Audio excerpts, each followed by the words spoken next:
Muy buenos días, bienvenidos a una emisión más de Interfaz, este programa en el que profundizamos sobre la información en temas educativos de México y el mundo y que por supuesto tienen que ver con todo, con la ciencia, la tecnología, la cultura. Y bueno, y es un programa por supuesto de la Agencia Informativa de Educación de México. Saludamos con mucho gusto a Griselda Yebra, que nos permite comunicarnos con ustedes a través de la lengua de señas mexicana. Y saludo con mucho gusto a Omar Cepeda. Omar, ¿cómo estás? Hola Ana Cris, es un gusto saludarte. Muy buenos días a ti, por supuesto, a todos quienes nos ven. Es un gusto estar esta mañana de miércoles, mitad de semana, miércoles 12 de septiembre del 2018. Estamos listos para introducirnos en el sector educativo. Acompáñenos. Hoy miércoles 12 de septiembre en Interfaz, la ciencia y la tecnología caminan a pasos agigantados. Hoy te platicamos sobre importantes desarrollos tecnológicos españoles que nos permiten conocer la atmósfera del planeta Marte en nuestro reportaje del día. Nos visita en Interfaz el Dr. Joel Sánchez Bermúdez, astrónomo e investigador del Observatorio Europeo Austral. Quédate a escuchar esta interesante charla. Dentro del marco del Hey Festival 2018, el Dr. Antonio Lascano dio una ponencia sobre el origen de la vida y la evolución. Trixia Valle, en Convivencia Armónica, nos platica sobre una aplicación de realidad virtual para la prevención de bullying. También nos visita Carlos Guerra del Centro Cultural España. Hablaremos sobre un taller de radio para invidentes. Margot Glatz nos habla de su más reciente libro, Y por mirarlo todo, nada veía. Conoce el Centro Mexicano para la Música y las Artes Sonoras, un centro especializado a la investigación, promoción y difusión de música y manifestaciones artísticas relacionadas al mundo sonoro. Conéctate con lo mejor de la información en educación, conéctate con Interfaz. Comenzamos. La importancia de guiar las investigaciones y la exploración a aquello que está fuera de la Tierra no reside solo en investigar acerca de los cuerpos celestes del universo, sino que es algo que está ligado desde la antigüedad al ser humano, por extensión a todas las civilizaciones. Los astros siempre han sido algo que ha atraído a los hombres. En cualquier momento de la historia se ha querido ver en los cuerpos celestes el destino, nuestro origen, y actualmente se recopilan millones de datos en todo el mundo y fuera de este para conocer nuestro pasado y nuestro futuro. Gracias a los avances científicos actuales podemos empezar a atisbar la luz sobre el conocimiento de nuestro origen, no solo del planeta Tierra, sino del propio ser humano. Una de las características que se han probado como una de las más humanas es la curiosidad y la necesidad de saber y descubrir siempre un poco más. Para saciarla, el cielo y sus profundidades resultan ser uno de los más ricos oasis para la exploración e investigación sin límites. Esta sed de saber ha conseguido que muchos personajes históricos crearan inventos para acercarse más y poder observar mejor las estrellas y planetas cercanos, consiguiendo algunos de ellos inventos que serían la base de las máquinas actuales. El hecho de que el ser humano haya pisado la Luna y posteriormente haya podido crear todo tipo de naves espaciales y satélites para situarse fuera de la órbita terrestre e incluso algunos de ellos que ya estén fuera de nuestro sistema solar y envíen datos a los centros de investigación, aportan no solo más conocimientos, sino también más dudas y la sensación de que conocemos muy poco aún de lo que nos rodea. Hoy en día se estudia la galaxia y los objetos extragalácticos, como esas fuentes fabulosas de energía llamadas cuásares, los hoyos negros en el corazón de las galaxias, la materia oscura que permea y da forma al universo, y en el deseo de saber más hemos desarrollado teorías para explicar incluso el origen de todo y más allá. El origen del origen, en la época de la inflación de la materia y el espacio-tiempo. Sin embargo, es importante recordar que si queremos encontrar las respuestas, debemos apoyar a la ciencia, proporcionándole a los científicos los recursos suficientes y necesarios. Hay quienes piensan que el gasto en investigación es fútil, nada más alejado de la verdad. La historia nos demuestra una y otra vez cómo el apoyo económico a la investigación y a las universidades conduce al desarrollo de las naciones y a la solución de los grandes problemas humanos. Así es, Ana Cris, y la ciencia espacial española busca consolidarse como una referencia y ahora está muy cerca de convertirse en la primera nación con 3 unidades de meteorológicas fuera de nuestro planeta. España está muy cerca de convertirse en la primera nación en tener 3 estaciones meteorológicas en una superficie extraterrestre. Un consorcio de investigadores españoles provenientes de instituciones como el Centro de Astrobiología, el Instituto Nacional de Técnica Aeroespacial, la Universidad del País Vasco, la Universidad Politécnica de Cataluña, entre otras, han colaborado en el desarrollo de los instrumentos REMS del robot Curiosity, Twins de la misión InSight y MEDA, que forma parte de Mars 2020, todas para estudiar el planeta Marte. El instrumento REMS, desde que aterrizó en el 2012, ha hecho diversos descubrimientos en los que hemos concluido cuáles son los vientos, la velocidad de los vientos dentro del cráter, cuáles son las condiciones medioambientales y sobre todo nos ha servido para poder discernir de dónde podrían venir las masas de aire captadas de metano que está observando el Curiosity. Un gemelo, digamos una versión reducida del instrumento REMS, que es el que está ahora mismo en Marte. Pero, ¿de qué nos sirve saber las condiciones climáticas de Marte? El instrumento REMS tiene la suerte de poder medir de forma continua durante todo el día marciano. Es muy relevante porque el metano en la atmósfera de la Tierra está producido en un 90-95% por actividad biológica, directa o indirectamente. Plausibles explicaciones de este metano podría ser la asistencia de microorganismos en el subsuelo marciano. Es importante recalcar que no es la única explicación, sino que Twins está a bordo ahora mismo viajando hacia Marte en la misión InSight y su objetivo principal es aportar apoyo al instrumento principal. El instrumento principal de la misión es un sismómetro que la idea que tiene es estudiar los terremotos que se producen en el planeta Marte, a los que llamamos martemotos. ¿Cuál es el problema? Que el sismómetro es tan sensible que cualquier viento por encima de 5 metros por segundo podría hacer mover la plataforma de la misión y eso le diría al sismómetro que está detectando un terremoto que no es real, sino que es debido a los vientos. Bueno, pues Twins lo que va a hacer es decirle al instrumento cuáles son los vientos por encima de 5 metros por segundo para que los descarte como falsos positivos de martemotos, de MEDA, que es la estación meteorológica que va a bordo de Mars 2020, que es el rover gemelo del Curiosity de la NASA. La aportación del Centro de Astrobiología ha sido incluir un espectrómetro láser que va a ser capaz de determinar cuáles son los compuestos orgánicos dentro de los minerales, no solo de la superficie de Marte, sino también del subsuelo. Tenemos muchas expectativas puestas en esta misión porque va a ser la primera vez que se taladre el suelo marciano. Pensemos que si hubiera algo vivo en Marte o si hubiera habido vida en el pasado, cualquier resto o cualquier actividad biológica actual se debería encontrar en el subsuelo. Con estos proyectos, la ciencia española se coloca a la vanguardia de la expansión de los horizontes del conocimiento humano a territorios del espacio profundo, y la vista desde ahí se dibuja prometedora. España ahora mismo está atravesando una época dorada en la exploración espacial.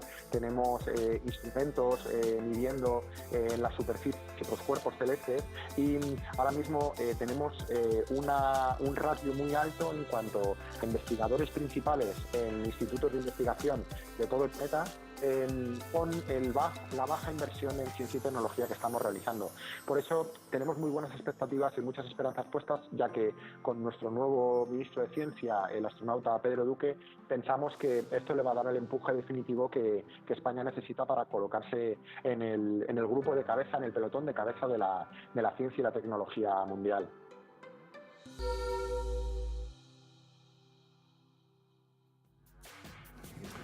Pues es verdaderamente emocionante la era que estamos viviendo en términos de la exploración espacial, no solo obviamente desde la Tierra, sino también fuera de la Tierra con los instrumentos que ya tenemos colocados en varias partes del sistema solar, fuera del sistema solar incluso algunos, y por supuesto desde la Tierra con los grandes telescopios que existen alrededor de todo el mundo. Así es, hace 50 años el hombre pisó por primera vez la Luna, por primera y única vez, así que estamos en una evolución, en un proceso y por supuesto tenemos, de hecho regresando del corte, una interesantísima entrevista. Regresamos.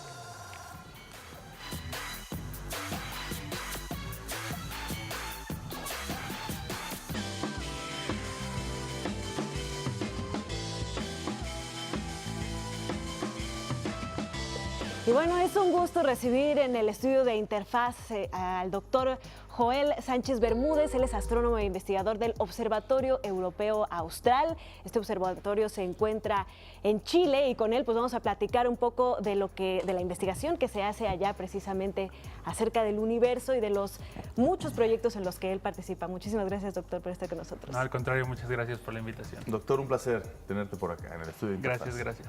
Explícanos primero brevemente de qué se trata este Observatorio Europeo Austral allá en Chile. Sí, el Observatorio Europeo Austral es en realidad un consorcio compuesto por varios países de la Unión Europea. En realidad son 15 países.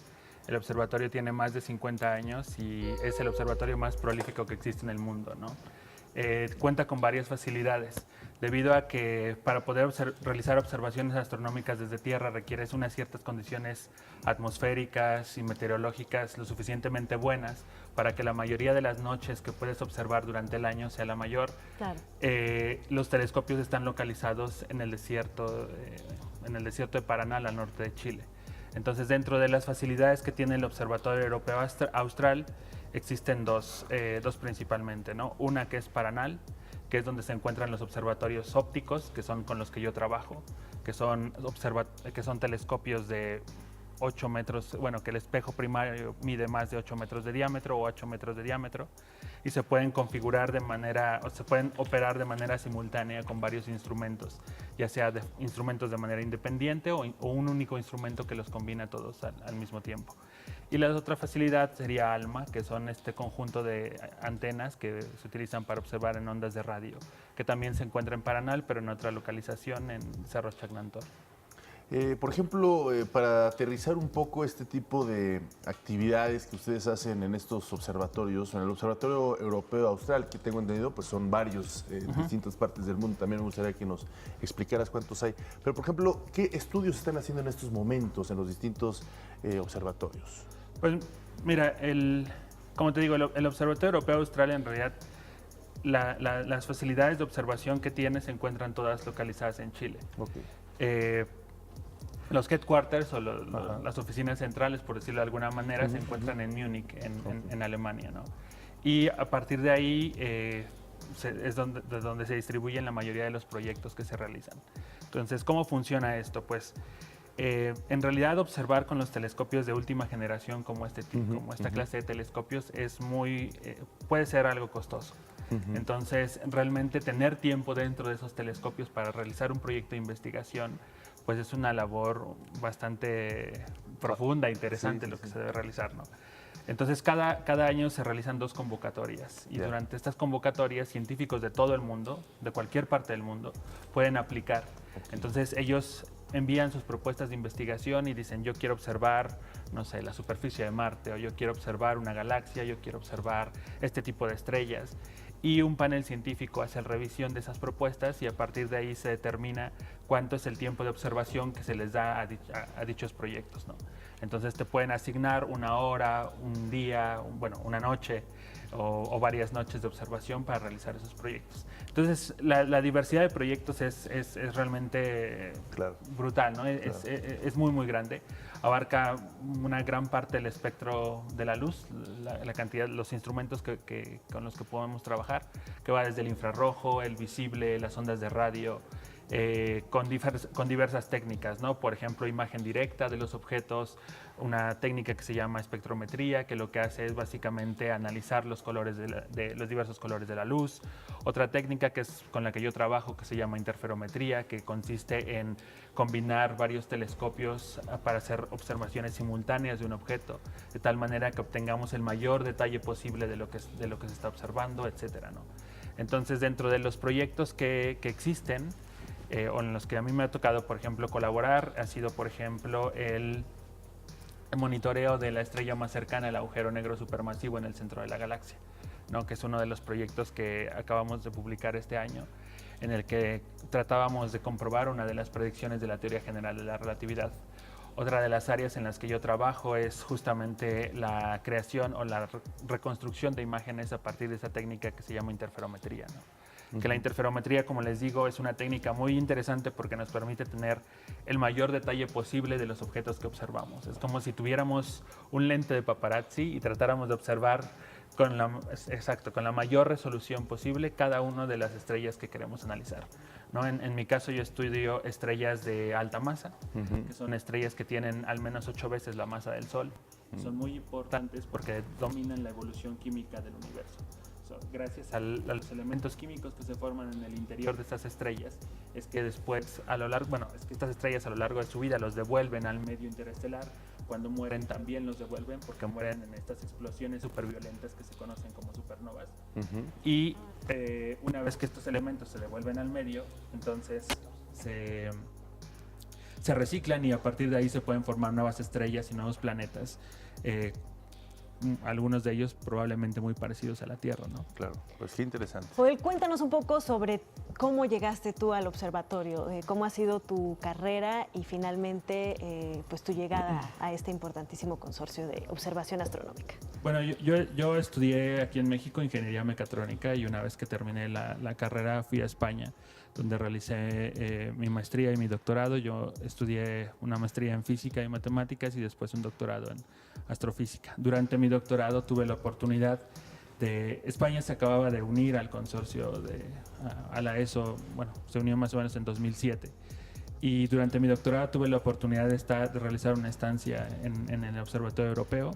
Después, cuando terminé el doctorado, estuve en Alemania trabajando para el Instituto Max Planck de Astronomía en Heidelberg. Y desde el año pasado me incorporé como investigador postdoctoral al Observatorio Europeo. ¿No? El observatorio tiene un programa de fellowships, de becas postdoctorales, por decirlo de alguna manera, que se abre cada año. Entonces, igual, astrónomos de todo el mundo pueden participar y pueden aplicar a dicha convocatoria, ¿no? Y la idea, o lo que hace único es a este programa, es que además de tú realizar la investigación que tú quieras, en el área que tú quieras, los proyectos que tú decidas, pues también tienes la capacidad de poder estar como en el front-end del desarrollo tecnológico que existe dentro del observatorio.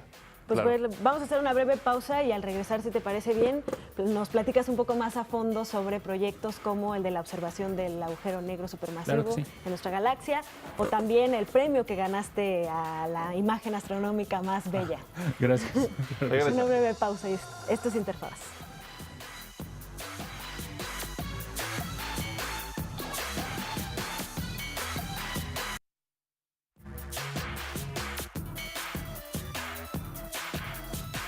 Empezamos con esta interesante entrevista con Joel Sánchez Bermúdez. Él es astrónomo investigador del Observatorio Europeo Austral, el único mexicano que se encuentra en estas circunstancias.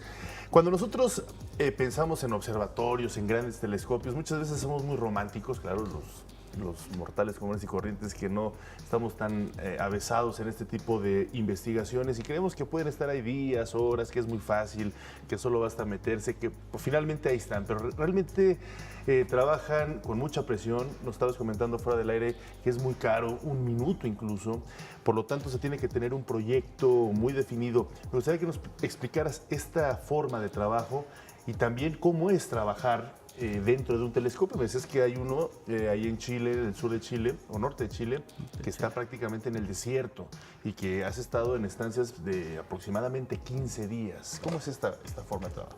Sí, bueno, hay dos partes. La parte externa, como usuario del telescopio, pongámoslo así, es cualquier investigador, cualquier astrónomo que tenga una idea, un proyecto y que requiera de ese tiempo de observación, ¿no? Entonces lo que se hace es que tú defines tu proyecto y tú lo envías para que un panel de expertos lo revise, y una vez que este panel de expertos lo revisa, determina cuánto tiempo de telescopio te puede dar. Como te decía, el tiempo de telescopio suele ser bastante caro.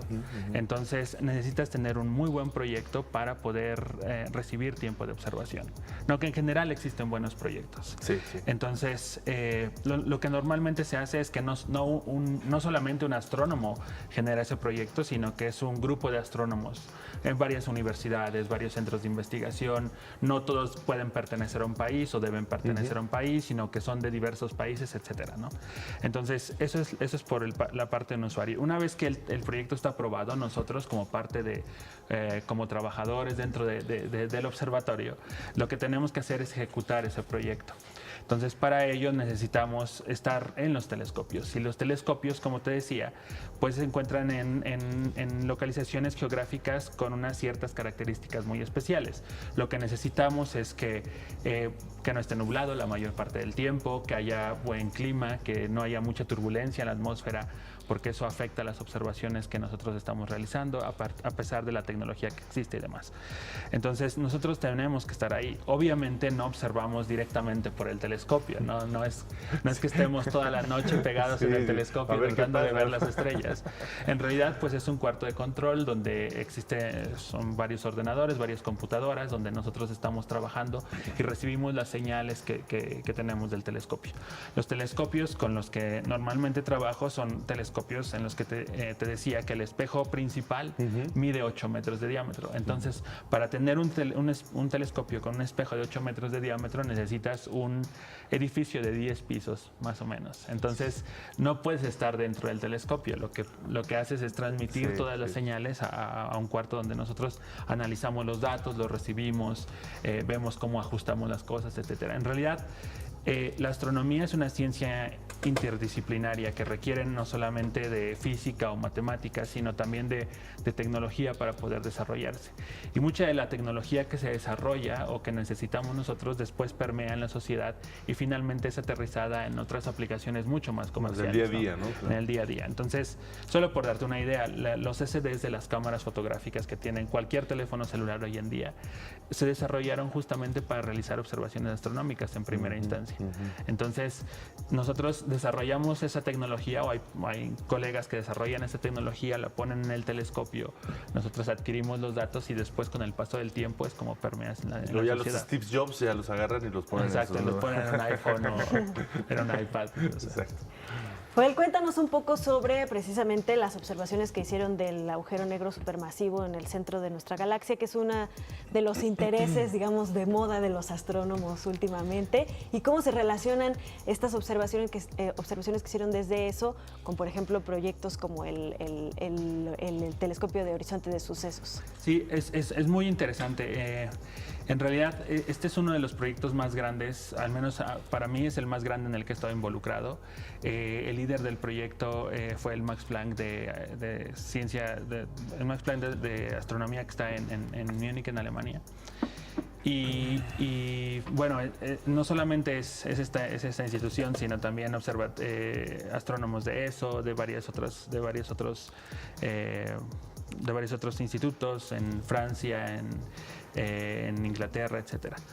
Y es un proyecto muy, muy importante porque en realidad nos permite comprobar varias de las predicciones de la teoría general de la relatividad, ¿no? La teoría general de la relatividad nos dice que el espacio y el tiempo en realidad son deformables, que es un concepto bastante abstracto, ¿no? Pensar que el espacio y el tiempo se pueden deformar. Y la deformación del espacio y el tiempo tiene que ver con la materia, ¿no?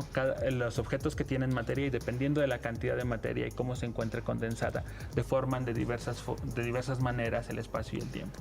Entonces, una de las pruebas, más, digamos, uno de los laboratorios más específicos o más increíbles donde podríamos probar esta teoría general de la relatividad es justamente el centro de la galaxia.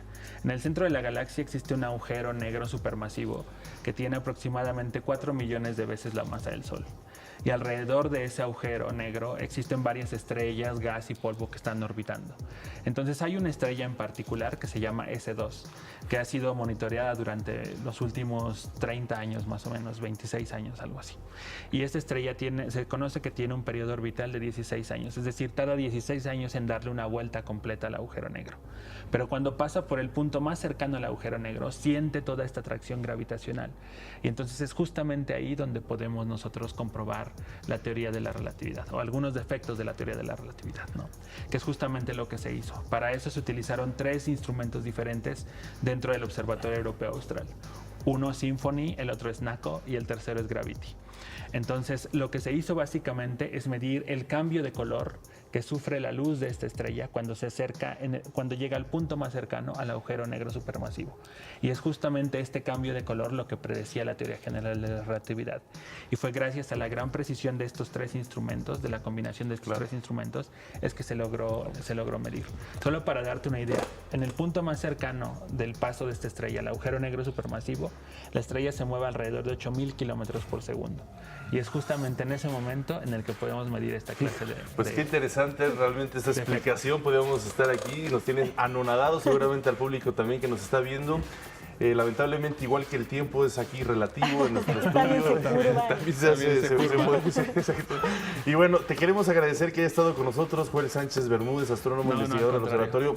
Ojalá pudiéramos estar en algunas ocasiones en Facebook, donde te encuentres, para poder darle seguimiento a estos interesantes proyectos y nosotros como agencia, por supuesto, sumarnos a estos logros que estás haciendo tú en lo individual como mexicano y, por supuesto, con todo este Observatorio Europeo Austral. Muchísimas gracias. No, al contrario, muchas gracias por la invitación. Gracias, un placer hablar contigo. Un gusto. Vamos a hacer una breve pausa, regresamos. Esto es Interfaz.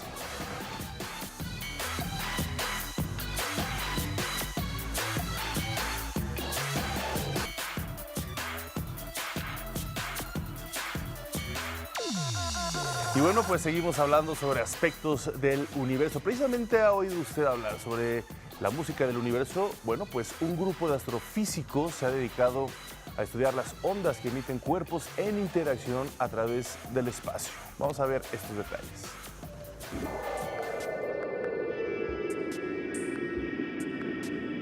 La música en el universo son toda la información que estamos recibiendo en forma de ondas emitidas por diferentes cuerpos que están en interacción y que viajan a través del espacio. Y gracias a que hay ese tipo de vibraciones, nosotros podemos enterarnos de qué es lo que está presente en el espacio. Hay música para bailar, para descansar, para estudiar, para relajarse, para cantar, y todo nos acompaña a lo largo y ancho del universo. Las redes neuronales o el comportamiento de la red neuronal podría también tener una relación con cómo está estructurado el universo y cómo es que se puede interpretar a diferentes longitudes de onda, como la música. De acuerdo con Juritzen Solache, del Centro de Difusión de Ciencia y Tecnología, la música que sirve y motiva para estudiar es la que se comunica más allá del subconsciente.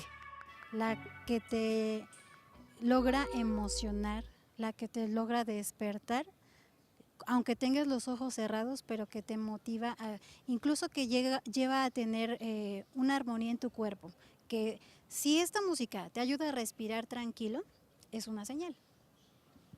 Te ayuda a relajarte. Si esta música te ayuda a poner atención en un solo punto, esa es una buena señal. La docente recomienda experimentar para poder encontrar canciones que nos ayuden a concentrarnos, ya que cada persona logra hacerlo con ritmos diferentes. Estuve en algunos grupos de estudio en los cuales la gente se ponía de muy mal humor si escuchaba una conversación, escuchaba una plática, ¿no? Entonces, el tipo de vibraciones que uno tenga cerca le ayudan a anular incluso las exteriores, ¿no? Entonces, si tú estás de buenas, si estás tranquilo, si estás concentrado, nada te va a mover tu punto de atención.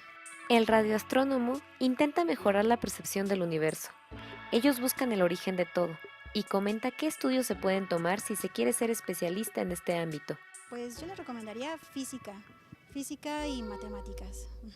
En general todas las ingenierías desarrollan bastante bien estos tópicos y pues si pueden o si les apasiona muchísimo el tema, pues la física y una licenciatura en física y matemáticas o ingeniería en matemáticas.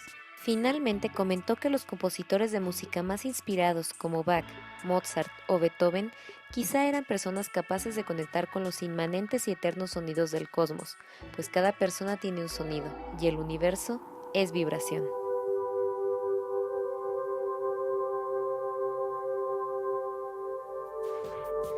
El pasado fin de semana concluyó en Querétaro el AI Festival. Una de las conferencias que más éxito tuvo fue la del biólogo Antonio Lascano, quien habló sobre el origen de la vida y la evolución. El doctor Antonio Lascano, miembro del Colegio Nacional e investigador de la Facultad de Ciencias de la UNAM, impartió la conferencia Creación contra Evolución, los riesgos de un falso debate, en el Museo de la Ciudad como parte del iFestival 2018, que se realiza en Querétaro, México. El doctor Lascano habló sobre el origen de la vida y la evolución, tema que le ha ocupado por más de 35 años por medio del análisis de secuencias de genes y genomas. Sí hay el consenso de que hubo formación de compuestos orgánicos, moléculas como aminoácidos, azúcares, los componentes del DNA, del RNA, que se formaron abióticamente antes de que surgieran los primeros organismos. Y luego ahí sí divergen mucho las ideas, pero y a mí la que me gusta mucho es que de la evolución de esos compuestos surgieron moléculas parecidas al RNA, que tienen capacidades catalíticas, pueden promover o desacelerar reacciones químicas que se pueden replicar. El también profesor de la Facultad de Ciencias de la UNAM comenta cómo instruye en este tema a sus alumnos. Tenemos que revisar los autores clásicos, pero algo que me interesa mucho es que siempre veamos la historia de los conceptos, porque creo que esto les permite darse cuenta que la ciencia la hacen hombres y mujeres comunes y corrientes, con una vocación muy clara, con una preparación muy sólida, y que por lo tanto ellos también pueden ser parte de este mecanismo, ¿no?, de producción de la ciencia. A lo largo de su carrera y en sus múltiples conferencias, Lascano insiste en que la evolución debe ser un tópico que se imparta desde la educación básica. Porque es la estructura, es la teoría central de las ciencias de la vida. Así como en química no se puede prescindir del concepto de átomo, en biología no se puede prescindir del concepto de evolución. Y cuando hablo de biología estoy incluyendo la medicina, la odontología, la veterinaria, etcétera, ¿no? El doctor ha dedicado grandes esfuerzos en promover el periodismo científico. Trabaja también en la promoción del estudio de la biología evolutiva y platica cuál ha sido uno de sus logros significativos. A mí que me llame mucho la atención la conservación de las moléculas de RNA o de sus componentes, los ribonucleótidos, el ATP, cosas así, en muchos procesos biológicos. Eso lo puedo entender racionalmente, lo puedo describir, pero me sigue fascinando esa capacidad de preservación del pasado que tienen los seres vivos. Asegura que desde que era un niño supo a qué quería dedicarse, pues en sus primeros años de escuela en Estados Unidos se tenía la conciencia de que estaban muy retrasados en temas científicos, por lo que en su casa motivaron su vocación. Y lo que hicieron los Estados Unidos, que fue deslumbrante, fue dar recursos, no solo económicos, sino también políticos y sociales, para la promoción de la enseñanza de las ciencias, a todos niveles, desde la primaria, el junior high school, college, universidad, todo. Y ahí me di cuenta que me gustaba la ciencia y que se podía ser científico, y bueno, en mi casa no tuve ningún problema con eso. Yo dije que quería ser astrónomo, como todos los niños, ¿no? Y me acuerdo que mi abuela materna, que vivía en México, me mandó los libros de astronomía donde había estudiado su mamá, una de mis bisabuelas maternas. Finalmente, comenta que las escuelas particulares están obligadas a cumplir con un programa de enseñanza que implica la adopción y divulgación de conceptos básicos de la teoría de la evolución, sin importar la religión o las ideas que profese cada institución. Pues otro gran científico, Ana Cristina, astrónomo, que ha sido un vanguardista. Así es, recordemos que pues una de las bases de la biología, de las más importantes teorías, es la evolución, y bueno, ahí nos habla este doctor de cómo divulgar este tipo de ciencia y apoyar a que se enseñe desde los niveles más básicos de la educación, y por supuesto el periodismo científico también es de suma importancia para el desarrollo de la sociedad. Una pausa, regresamos con más temas en Interfaz.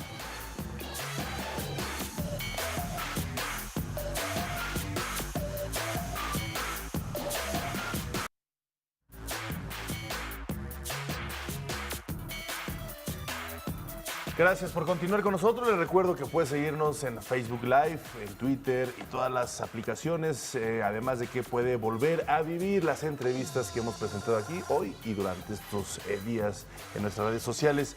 Hoy en nuestra sección de movilidad, créanmelo, le va a llamar mucho la atención el perfil de esta joven talentosa, Gabriela Moreno González, Ella es alumna de la Escuela Superior de Cómputo del Instituto Politécnico Nacional y bueno, tuvo una destacada participación en la International Conference on Complex System en Cambridge y precisamente nos va a hablar de esta participación destacada que tuviste, Gabriela.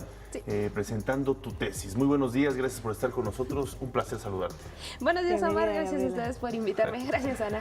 Al contrario, platícanos pues cómo fue esta participación, cuál fue tu tesis y por qué te fuiste a Cambridge a hacer esta presentación de tu tesis. Ok, bueno, mi trabajo en sí lo que se trata es de poder mostrar las capacidades computacionales de un autómata celular cuando es alterado. Como bien comentabas, bueno, el trabajo es un trabajo de investigación que ya hemos estado llevando a través de 2 años. Entonces lo que hacemos es tomar una regla que inicialmente es caótica dentro de los elementales y la alteramos con una función de memoria. Esto lo que provoca es que nuestro sistema se vuelva un sistema complejo, del cual van a empezar a emerger elementos a los cuales nosotros los catalogamos como partículas. Estas partículas lo que nosotros realizamos es interaccionarlas entre ellas para poder observar el comportamiento que generan cuando colisionan entre ellas y así podemos desarrollar computación. El concepto de cómputo basado en colisiones nos permite realizar operaciones de manera más eficiente sin necesidad de gastar tantos recursos dentro de la computadora. Entonces la idea es explorar estas capacidades computacionales y explorar el universo computacional dentro de esta regla. Como bien sabemos, bueno, dentro de nuestro universo físicamente como lo tenemos, para poder conocer cómo se comportan las partículas necesitamos hacer que interaccionen. Sin embargo, bueno, dentro del universo computacional de la regla requerimos hacer exactamente lo mismo con todas las combinaciones posibles. Ahora, este trabajo que ya lo he estado llevando por, como le comentaba, 2 años, fue seleccionado por la parte del comité de Cambridge para poder presentarse allá en Boston. Bueno, la selección pues... O sea, tú estabas en el Politécnico Nacional desarrollando esta tesis durante 2 años y este comité dijeron vamos a seleccionar esto para que lo venga a exponer acá. Sí, al comité se le envían trabajos, toda la gente alrededor del mundo envía su trabajo, lo postula y hay un comité especialista que ellos los leen, los seleccionan, van descartando y avisan a los autores que fueron seleccionados para presentar. Y la presentación puede ser de distintas maneras. A nosotros nos correspondió una presentación oral, también hay presentaciones de pósters y demás. Y bueno, también hay un libro que se genera a través de toda esta participación. Entonces, nuestro trabajo fue seleccionado para ser publicado dentro de las memorias del evento. Entonces, el libro pues está disponible y ahí está nuestro artículo publicado. Gabriela, pues primero que nada, muchísimas felicidades por esta distinción. De verdad que es un orgullo para México tener este tipo de jóvenes que están dedicados y están ahora sí que en la frontera de la ciencia. Yo quiero que nos platiques un poco de qué se trata esta International Conference on Complex Systems de Cambridge, para que sepamos qué fue realmente el ámbito en el que te fuiste a desenvolver y también qué es lo que te pareció convivir con el resto de las personas que estuvieron ahí y cómo te mediste con ellos. Ok, claro. Bueno, el International Conference on Complex Systems pues, es un evento que organiza New England Complex Systems Institute. Ahorita fue la sección 9ª, entonces... Ellos organizan por una semana conferencias, eventos, pláticas, también como mesas redondas donde las personas pueden ir y pueden conocer no nada más trabajos dentro de los sistemas complejos, sino también hay personas que están trabajando cuestiones de medicina, están trabajando cuestiones sociales, urbanismo. Entonces es un lugar donde podemos ir a compartir nuestro conocimiento. Ahora, como van personas de todo el mundo, como siempre, pues hay especialistas que destacan todavía más que pues los que pues como que están en la media. Entonces estos especialistas, pues convivir con ellos es una experiencia bastante increíble. La retroalimentación que llegan a dar también es una parte importante porque ellos llegan a ver cosas que quizás no ves en tu trabajo. Claro. Entonces apoyan muchísimo a que crezca y a que pueda dar el siguiente salto para poder ya darle una aplicación bastante interesante. Ahora, bueno, medirme con ellos pues sí fue complicado. Finalmente pues iba de todo el mundo, hubo gente de Estados Unidos, hubo gente propiamente de Polonia, de Alemania, de Francia, entonces el trabajo podría parecer que quizás no destaque, es el miedo de pensar que no lo van a entender, pero finalmente todos lo entienden y te aportan, te dan la opinión pública y te permiten, ahora sí que tenerlo como más grande el trabajo. Sí. Ahora, para un perfil como el tuyo, Gabriela, que ya ha estado sometida a este tipo de experiencias tan importantes, reconocimientos por tu trabajo en las tesis, en tu parte académica, ¿qué sigue? ¿Cuál es la idea ahora tuya? Bueno, yo mi trabajo ahorita ya lo tengo en un perfil bastante amplio. Yo le quiero dar una aplicación. A mí lo que me gustaría es, los autómatas celulares están conocidos principalmente porque se pueden aplicar a muchas áreas. Una de las áreas donde destacan más es en la medicina. A mí lo que me gustaría hacer con ellos sería tratar enfermedades, específicamente el cáncer.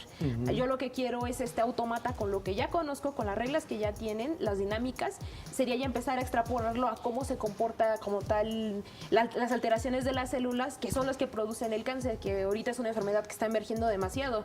Entonces hay que comenzar ya a trabajar en ella para poder encontrar una cura o algún método que permita a las personas que la padecen tener una mejor calidad de vida. A mí me gustaría trabajar eso, para mí sigue ese paso. Interesante. Y en esta aplicación, en ese trabajo en la medicina, ¿cómo ves el futuro? Es decir, ¿te gustaría ir al mismo Cambridge a estudiar con estas personas o prefieres desarrollarlo aquí en México? ¿Cómo vislumbras o te el quedas futuro? en el poli? Bueno, el Politécnica también es una gran opción. Sí, claro. A mí, por supuesto, me gustaría también ir a otro país, no tanto por no estar en México, sino porque con ello hay especialistas dentro de otros países y este trabajo traerlo aquí a México, la ciencia que ellos tienen, los métodos de trabajo que ellos manejan, poder tenerlos aquí en México y que no nomás la ciencia sino se desarrolle en países de primer mundo, sino que también lo tengamos aquí. A mí me gustaría especialmente ir a la Universidad del Oeste de Inglaterra y, de ser posible, si no, a la Universidad de Oxford. Igualmente, pues sí, mi alma mater siempre va a ser el Politécnico, entonces el trabajo les pertenece a ellos. Claro, claro. Pues en verdad un gusto platicar contigo, Gabriela Moreno, un ejemplo para muchos jóvenes, también por supuesto para el Politécnico Nacional, por esta gran institución que genera grandes perfiles y cuadros académicos. Te queremos agradecer que nos hayas platicado tu historia, tu experiencia de este intercambio en otro nivel tan sofisticado como ya es una tesis, los posgrados en los cuales estás ya adentrando. Muchísimas gracias por estar con nosotros en Interfaz. Muchísimas gracias a ustedes por invitarme. Gracias. Mucho éxito y te vemos pronto seguramente publicada en revistas científicas de todo el mundo. Si no es que ya está. Bueno, gracias. Una breve pausa y regresamos a Interfaz.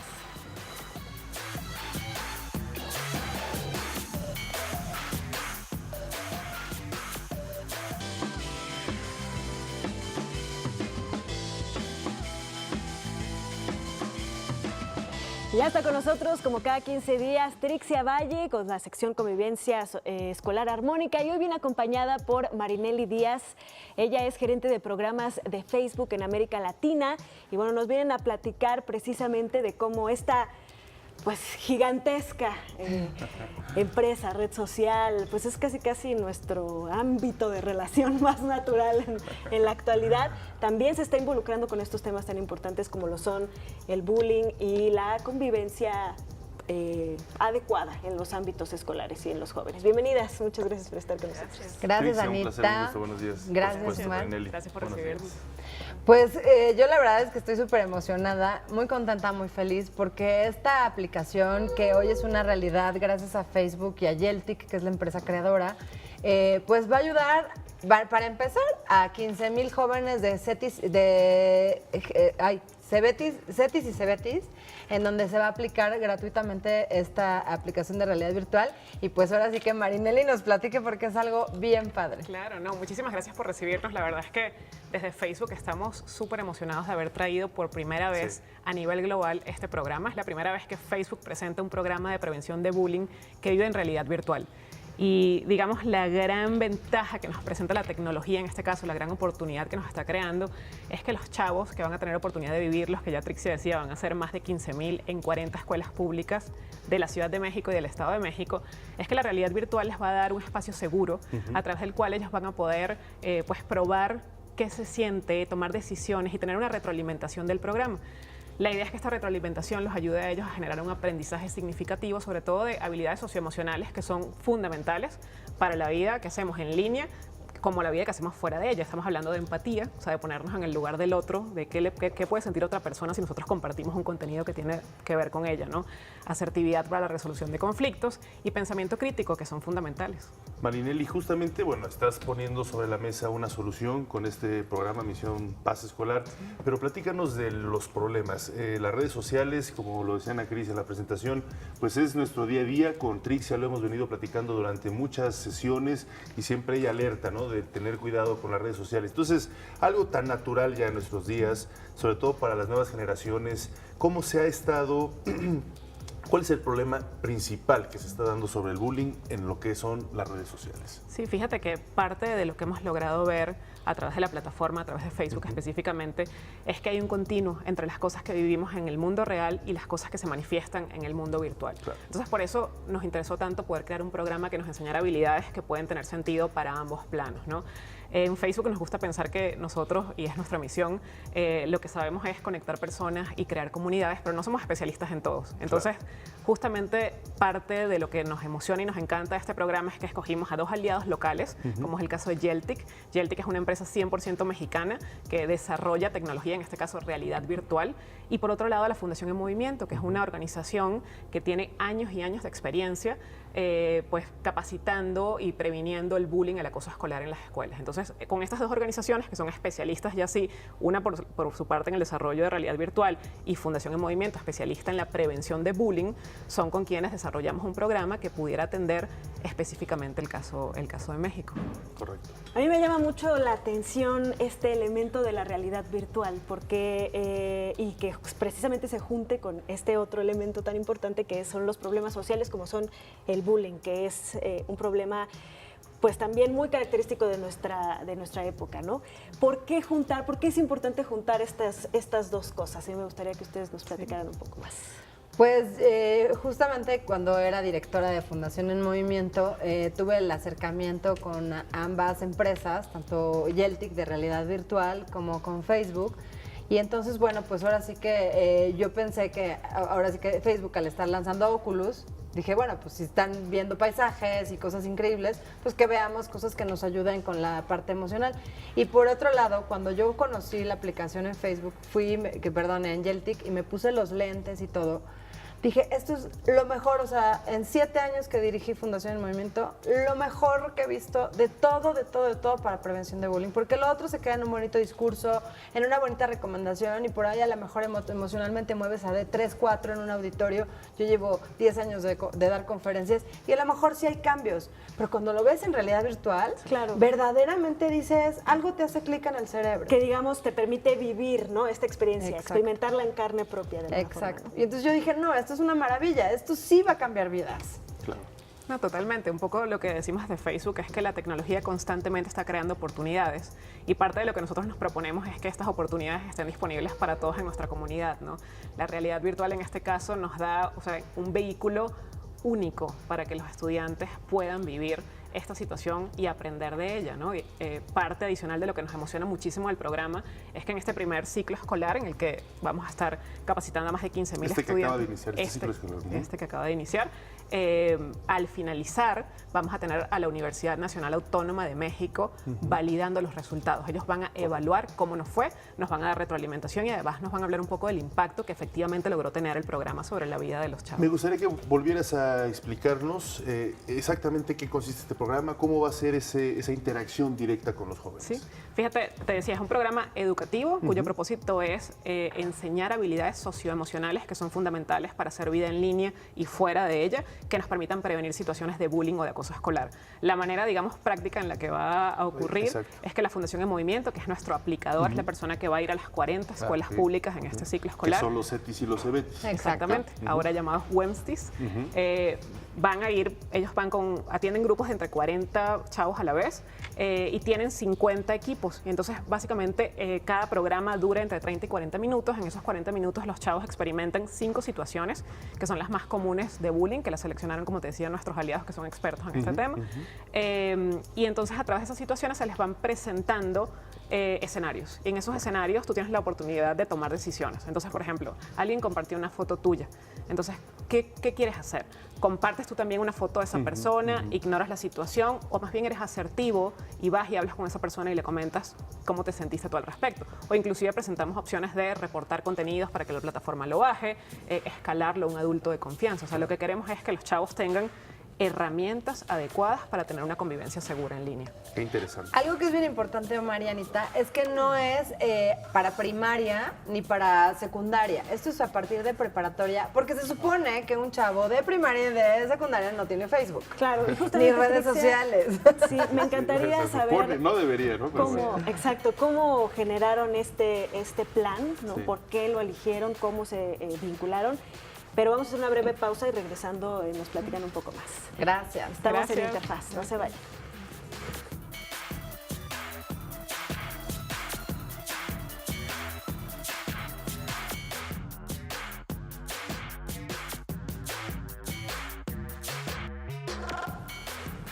Continuamos en este interesante diálogo con Marinelli Díaz. Ella es gerente de programas de Facebook en América Latina, y Trixia Valle, una de nuestras principales pues colaboradoras de la Agencia Informativa de Educación de México en temas del bullying. Estamos platicando sobre este programa Misión Paz Escolar, que se va a estar, ya está siendo pues implementado en varios grupos de trabajo de jóvenes, pero tocamos un punto central antes de irnos al corte, que es hacia quién va dirigido y por qué va dirigido hacia esas personas, porque desde las políticas de Facebook, para de entrada ingresar a Facebook, tienes que ser mayor de 13 años. Eso quiere decir que el Facebook no es para que cualquiera pueda entrar, precisamente por las características mismas y la naturaleza misma de Facebook. ¿Nos puedes explicar primero esto y después lo complementamos con la experiencia de Trixia, por favor? No, con mucho gusto. Fíjate que desde Facebook creemos que como para todas las cosas en la vida hay un momento y hay un tiempo, ¿no? Claro. Y las plataformas nos han venido dando oportunidades increíbles de conectarnos y de crear comunidades, pero para esto también hay que tener un número de habilidades que también las vas adquiriendo con la edad. Entonces, para nosotros es fundamental que sí se respete la edad mínima que sugerimos, que es de 13 años en adelante a nivel global, de tal forma de que las personas que hacen vida en la plataforma pues tienen la madurez para poder estar allí, ¿no? Y es la recomendación que hacemos en todos los países. Claro. De hecho, o sea, Piaget, yo la verdad soy seguidora de Piaget porque creo que como dividió la maduración del conocimiento, o sea, me parece increíble, y él lo que dice es que a partir de los 12 años tú tienes el razonamiento lógico matemático completado, las habilidades de hacer conceptualizaciones, asociaciones, y el pensamiento crítico empieza a madurar a partir de los 12 años. No es que ya lo tienes, empieza a partir de los 12 años. Entonces, si tú de repente tienes 8 y tienes un Facebook y te manda solicitud una persona que tiene 3 followers, 3 amigos, y tú no tienes esa malicia para decir este es un perfil falso porque la foto no me late, y entonces sí te puedes empezar a comprar. Ahora, otra cosa es que hay muchísima soledad en los niños. Yo siempre que voy a foros de jóvenes me dicen, estamos solos. Por las diferentes situaciones de la vida, el trabajo de la mamá, el papá, o lo que sea, o la situación. El tema es que están solos, y cuando están solos, con poco acompañamiento, y hay una persona en Facebook que empieza, ¿cómo te fue en la escuela? Ay, es que me haces brillar en el día porque me fascinan tus mensajes. Empiezan a enamorarse de esa persona porque tú te enamoras de quien te hace caso, claro, de idealizar. Entonces, cuando esa persona se gana tu confianza y tú no tienes el pensamiento lógico y el pensamiento crítico para decir, este es un perfil falso y lo que quieres sacarme cosas, si te dice, oye, a ver, enséñame una foto sin tu blusa, se tardan 7 minutos en encuerar a un niño en redes sociales, de acuerdo a la PGR. 7 minutos. Entonces, esa es la necesidad de que los papás de verdad no dejen a sus hijos tener red social. Y justamente con esto que dices, Trixia, yo creo que bueno, es interesantísimo, valiosísimo que estén desarrollando estas herramientas para tratar de intervenir en una situación que ya es una realidad, ¿no? Ya está el bullying, el peligro en todos lados, sobre todo en las redes sociales. Sin embargo, yo creo que también es importante recordar que esto no es una tarea que tenga que hacer Facebook o que tenga que hacer los especialistas, sino que tenemos que hacer todos como sociedad, que es pues con este gran poder y gran conocimiento que nos traen las redes sociales y esta nueva era, viene una gran responsabilidad que tenemos que asumir, ¿no? Totalmente, es un trabajo conjunto. Al final nosotros creo que lo asumimos así. Hay mucho que nosotros también tenemos por delante por hacer y creemos que estamos en el camino correcto, sobre todo porque tenemos aliados locales, en el caso de México, que nos han guiado y nos han ayudado a seguir ofreciendo estas oportunidades a través de la tecnología. Pero sí, o sea, son muchos sectores los que tenemos que seguir colaborando para poder generar verdaderamente comunidades seguras en línea. Claro, y por eso va dirigido a esta misión Paz Escolar a jóvenes de secundaria y preparatoria, que precisamente tienen esa madurez, pueden estar por supuesto, interrelacionados con estas redes sociales y con ellos es el trabajo fundamental. Totalmente. Y luego tenemos, que se los recomiendo muchísimo a los padres y a los educadores que quieran tener más información, tenemos un centro de prevención de bullying que vive en la web, no hace falta tener perfil de Facebook para poder acceder a él, que lo desarrollamos en conjunto con la Universidad de Yale y que básicamente lo que le propone son herramientas para que los padres sepan hablar con los hijos, para que los educadores sepan hablar con sus alumnos sobre bullying o acoso escolar. ¿Sabes la página? ¿Se sabe la página de...? Debe ser facebook.com/bullying o si no ahorita se los damos en detalle. Prevención de bullying es una de las herramientas. Cuando entras a las herramientas del mismo Facebook y ahí entras a navegar, la verdad yo las he visto, son maravillosas, pero también los papás por favor ya hagan su perfil de Facebook si no lo tienen, oye, para que entiendan lo que está pasando, también de Instagram, aunque parezcamos un poco chavorrucos tal vez. Oye, pero a ver, ese es un tema interesante. Bueno, a ver, tú estás dando una recomendación que sí, yo la entiendo desde esa perspectiva porque es conocer dónde están metidos los hijos, sobre todo la gente más vulnerable en temas de bullying. Pero ¿qué pasa si alguien dice, no, yo no quiero el Facebook porque voy a estar ahí metido, tal? ¿Ustedes qué recomiendan? A ver, tú como directiva del mismo Facebook. Pues se vale. O sea, al final del día es una realidad que las generaciones mientras más jóvenes están haciendo esta vida que llamamos, nosotros en nuestras generaciones hablábamos del mundo virtual, ya es el mundo real también, ¿no? O sea, ya hay un continuo que va de un lado a otro. Pero por eso cuando nosotros creamos este tipo de recursos, los creamos para un padre que no le interesa estar en Facebook, se vale también, y entonces sencillamente con tener acceso a Internet, tienen acceso a poder entrar a esta página y tener todos los recursos que lo pueden ayudar a guiar a su hijo en el uso de las plataformas. Claro. Y bueno, también ahora sí que por último, que también los papás o quien no está muy familiarizado con esta tecnología, que sepan que esto se vuelve una extensión de tu identidad. O sea, ya no es nada más como un juguete, un juego, una aplicación, algo ahí donde ves. Se vuelve parte de tu vida, porque aparte cada vez más empresas, y Marinelli no me dejará mentir, evalúan tu perfil de Facebook para darte un trabajo. Si tú te comportas mal, si tienes hábitos, porque dicen los expertos que lo que haces cuando nadie te ve es lo que en verdad eres. Entonces, por eso las redes sociales miden también tu personalidad, tus gustos, tus aficiones. Y ahí te ven todos, exacto. Entonces, cuando tú pides un trabajo, muchas veces ya te piden tu Facebook para ver, ¿no? Si eres una persona digna. Te mide la suegra, el tío, la tía, todo. También, oye, para casting de pareja, para casting de trabajo. Es tu verdadero universal. ¿Sí? No, son redes sociales que ya están en nuestro día a día, inevitablemente, así que es mejor saberlas afrontar, disfrutar con responsabilidad y qué bueno que se hacen este tipo de programas. Pues en verdad un gusto, Trixia, que nos hayas compartido esta visita de Marinelli Díaz Saporiti, gerente de programas de Facebook en América Latina, y poder realmente abiertamente, claramente hablar sobre estos temas que para muchos pueden ser tabú, pero creo que mejor que nunca dejarlos claros. Muchísimas gracias. Al contrario, y quien tenga más dudas, en mi sitio web www.trixiavalle.com o en mis redes sociales me pueden preguntar. Muy bien, Trixia, gracias. Gracias a ustedes. Gracias. En su casa, ojalá puedas acompañarnos más seguido para hablar de estos temas. Con mucho gusto, gracias. Vamos a una breve pausa, regresamos. Esto es Interfaz.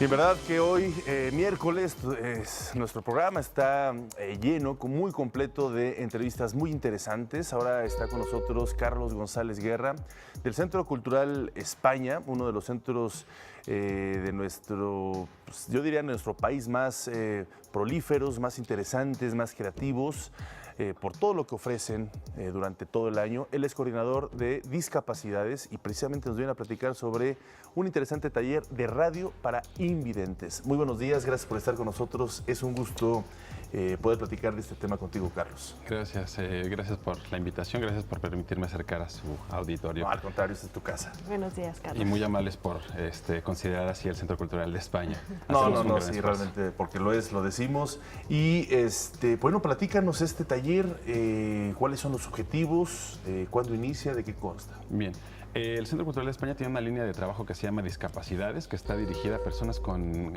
cualquier tipo de discapacidad o cualquiera de los tipos de las discapacidades. Y hoy vengo a hacer una invitación para el taller que se llama Radio Sin Luz, que es un taller de radio por internet para personas con discapacidad visual. Pueden ser ciegos o débiles visuales y ese es el único requisito. Empieza pronto, empieza ya el 26 de septiembre y son todos los miércoles y termina el 19 de diciembre. Interesante. Cuéntanos un poco más quiénes pueden inscribirse y cómo pueden inscribirse, qué es lo que van a vivir dentro del taller. El único requisito es que sean mayores de 12 años y que tengan discapacidad visual, ¿no? Ciegos o débiles visuales. Es un taller de radio donde aprenderán a hacer radio. Digamos que no se tratará como de simplemente abrirles el micro y tener, digamos, un diálogo o un monólogo, ¿no? Sino aprenderán técnicas, aprenderán toda la parte teórica como para poder hacer un programa desde cero hasta la operación, ¿no? O sea, aprenderán a hacer su guión, aprenderán a hacer como toda la parte de la vestimenta radiofónica, aprenderán a producirse, aprenderán a operarse. Es la segunda generación ya. La primera generación fue convocada hace casi 4 años. La mayoría de los alumnos eran de la Escuela Nacional de Ciegos, que está muy cerca del Centro Cultural, en la calle de Justo Sierra. Y afortunadamente hace 2 miércoles tuvieron ya su último programa, digamos, como parte del taller y tienen ya, forman parte de la barra programática de la radio del Centro Cultural de España. Ah, qué bien, qué interesante. Pues realmente no solo generan los talleres, sino además los incluye, ¿no? Y esa es una de las partes más significativas de nuestra sociedad actual que debe de involucrarse. ¿Por qué surgió esta idea?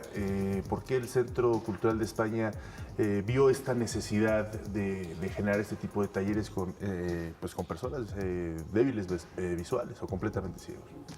Está enmarcado en el programa de discapacidades, como les decía, y el objetivo de esto es generar programación cultural para cualquier persona que tenga alguna discapacidad.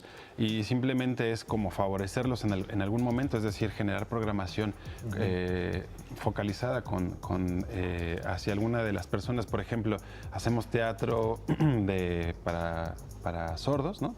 La Escuela de Aprendiendo LSM genera un par de obras que se llama Tarzanita, que es una versión de Tarzán, pero donde el protagonista ahora es mujer y lo hacen, la mayor parte de los diálogos es con señas en LSM y ahora hicieron el estreno de Billy Elliot, un musical que lo hacen, digamos, una compañía de sordos, que, digamos, suena un poco extraño que sea un musical y que sean sordos los que ponen esta puesta en escena, pero queda una experiencia grata y el foco principalmente es para personas con discapacidad, pero puede ir cualquier persona tenga o no tenga discapacidad. Entonces, pensando como en generar este tipo de actividades, también pensamos en profesionalizar a las personas dentro de alguno de los ámbitos de la cultura, en este caso la radio, ¿no? Y por eso el taller de Radio Sin Luz se llama. Radio Sin Luz.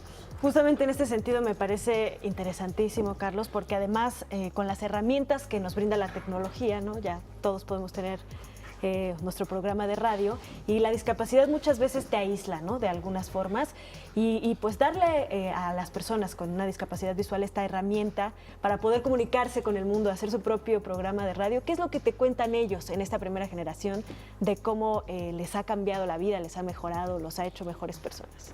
Han sido casi 4 años y digamos que yo los he seguido, digamos, empezamos con esto juntos y he visto mucho la maduración, digamos, ya frente al micrófono y cómo cómo hablan, cómo le hablan a su auditorio y digamos el tipo de conversación que tienen ya al respecto. Suele ser muy interesante escuchar la visión de ellos porque uno, digamos que ciertamente es consciente porque forman parte de nuestra sociedad, pero que te expliquen cosas como, bueno, su desplazamiento diario, ¿no? O que salieron a pasear en bicicleta, ¿no? O que soñaron, por ejemplo, ¿no? O sea, nosotros normalmente asociamos nuestro sueño hacia alguna vivencia y hacia algo que nos ocurrió, digamos, en el día a día. Algo visual, ¿no? Exacto. Además. Cuando alguien es ciego totalmente, pues digamos que nunca ha tenido una imagen, pero las genera realmente en su cerebro y eso les genera sueño, ¿no? Sí, es otra forma de entender, ¿no? La realidad y precisamente plasmárnosla. Sí existe esa diferenciación de quienes ven desde que nacieron hasta los que no, ¿no? Hay una diferencia sustancial, sí, pero digamos que convergen en algún punto, que es el de tener esta discapacidad. Y suelen ser un grupo bastante, digamos, como cercano y muy unido, aunque, bueno, como todos, siempre hay como sus sectores, ¿no? Oye, y platícanos entonces, ¿es cupo abierto? ¿Se pueden inscribir cuántas personas? ¿Qué edad deben de tener? ¿Algún tipo de experiencia? Danos un poquito más de detalles. El cupo es limitado para tener una buena, digamos, operación del taller. Son 20 plazas las que hay que cubrir y el único requisito es que sean mayores de 12 años, que tengan alguna discapacidad visual, sean débiles o ciegos. Y se pueden inscribir mediante la página del Centro Cultural de España, que es ccemx.org/Radio Sin Luz. Aquí hay un formulario, toda esta página está escrita, es decir, que con alguna herramienta de lectura de pantalla pueden hacer, digamos, el registro online de manera autónoma o con el apoyo de alguien, dirigirse directamente a las instalaciones del Centro Cultural en Guatemala número 18 y ahí cualquier persona que esté atendiendo les pueda ayudar a hacer la inscripción. Perfecto. Perfecto. Pues Carlos, muchísimas gracias por haber venido a platicarnos sobre este taller. Gracias. Ojalá podamos platicar en otras ocasiones sobre las otras actividades que realizan pues para otras personas con otras discapacidades allá en el Centro Cultural de España. Muchas gracias. Esta es su casa. Gracias, Carlos. Hasta luego. Hacemos una breve pausa. Esto es Interfaz, no se vaya.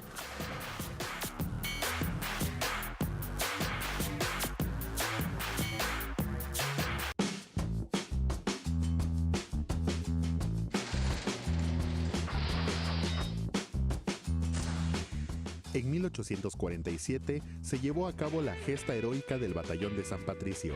La bandera nacional se iza a media asta.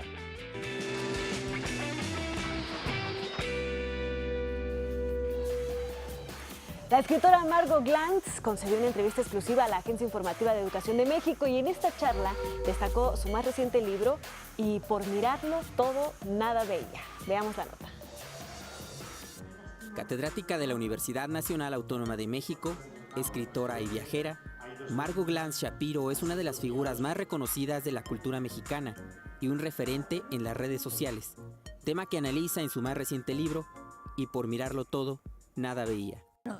Yo traté de hacer este libro porque de repente, bueno, ya hacía mucho tiempo que me había dado cuenta, pero de repente me cayó muy claramente, en lo que decimos vulgarmente, el 20, de que la información era excesiva, una información fugaz, evanescente, continua, que no nos dejaba ni respirar y que no nos permitía establecer absolutamente ninguna jerarquía, que hemos llegado a un mundo en donde absolutamente todo tiene exactamente el mismo valor, con lo que perdemos sentido de realidad, perdemos sentido de juicio, y creo que es muy importante detenerse. No sé, yo no tengo recetas para ver lo que pasa, cómo se puede reformar el sistema de las redes sociales. Yo lo que hago al trabajar redes sociales es utilizarlas y al mismo tiempo tratar de reflexionar sobre ellas. En este sentido, reitera que su participación en la edición mexicana del High Festival 2018 está centrada en compartir con el público la manera en que abordó el contenido de Y por mirarlo todo, nada veía. Lo trabajé a partir de una forma literaria bastante osada, de alguna forma, podría decirlo así, en donde hago una especie de encabalgamiento de noticias y que parecieran que no tener absolutamente ninguna jerarquía entre sí, pero justamente el hecho de organizarlas, estructurarlas dentro de un texto literario le crea una posibilidad de, por un lado, hay un elemento literario, retórico importante, yo creo que es una obra de ficción, pero al mismo tiempo es una obra en que se permite la reflexión justamente sobre este problema que nos está quejando a partir de, no, casi siempre, ¿no? Pero fundamentalmente se ha agravado de una manera extrema con las redes sociales. La ganadora del Premio Nacional de Ciencias y Artes y del Premio Phil de Literatura es una reconocida estudiosa y promotora de la obra de Sor Juana Inés de la Cruz, referencia innegable en Y por mirarlo todo, nada veía. Sor Juana, que era una celebridad, que era conocida en todo el mundo hispánico y en el portugués y hasta en algunos países de Europa, ¿no? En todas las colonias, todos los virreinatos la conocían, era famosísima. Había gente que venía de Europa, desembarcaba y quería inmediatamente ir al locutorio para ir a Sor Juana. Sin embargo, es una escritora que poca gente frecuenta y que trabaja fundamentalmente los problemas de su vida, si tenía amores o no tenía amores con la marquesa de Paredes, tenía no sé qué, no sé cuánto, y trabaja poco su obra, que es una obra monumental, extraordinaria, no solo en el nivel de poesía, que es de las más grandes poesías, fue la gran poeta, la última gran poeta del siglo de oro, sino también en su concepción del mundo, en su filosofía del mundo, en su relación con la teología, etcétera, etcétera. Entonces a mí me parece muy importante que trabajemos a Sor Juana y el Twitter es una forma de comunicación importante, que creo que se puede trabajar ese tipo de cosas también y no solo chismes. Respecto al Fondo de Cultura Económica, Margot Glantz destacó que este editorial es fundamental en el horizonte cultural de los lectores de habla hispana. El Fondo de Cultura Económica ha sido, junto con la UNAM, mi alma mater, un referente intelectual fundamental. Mi formación se debe primero a la UNAM, en la que he estado desde que estudié la preparatoria y llevo 60 años de dar clases en la universidad. Es decir, es fundamental para mí y estoy muy preocupada por lo que está sucediendo. Y el Fondo de Cultura Económica es la editorial más importante que se ha hecho en español y que ha llenado vacíos extraordinarios. Por ejemplo, en la época del franquismo, en que había censura en Francia, no había libros que se podían consultar sino a partir del Fondo de Cultura Económica. Y es una editorial importante en todos los países de habla hispana, en Estados Unidos, con toda la gente que habla español. Pues qué interesante, mujer, escuchar hablar de Margot Glantz y este libro que es un verso maravilloso que retoma de un verso maravilloso de Sor Juana Inés de la Cruz. Y bueno, es una mujer imprescindible en nuestro siglo XX, en nuestra actualidad. Una mujer guerrera en la parte cultural y por supuesto va a ser ella encargada de las próximas o de varias líneas interesantes desde el Fondo de Cultura Económica. Así es, Omar, y bueno, así terminamos esta emisión de Interfaz. Muchas gracias por habernos acompañado, los esperamos mañana, 9 de la mañana. Así es, pasen una excelente mitad de semana, nos vemos mañana.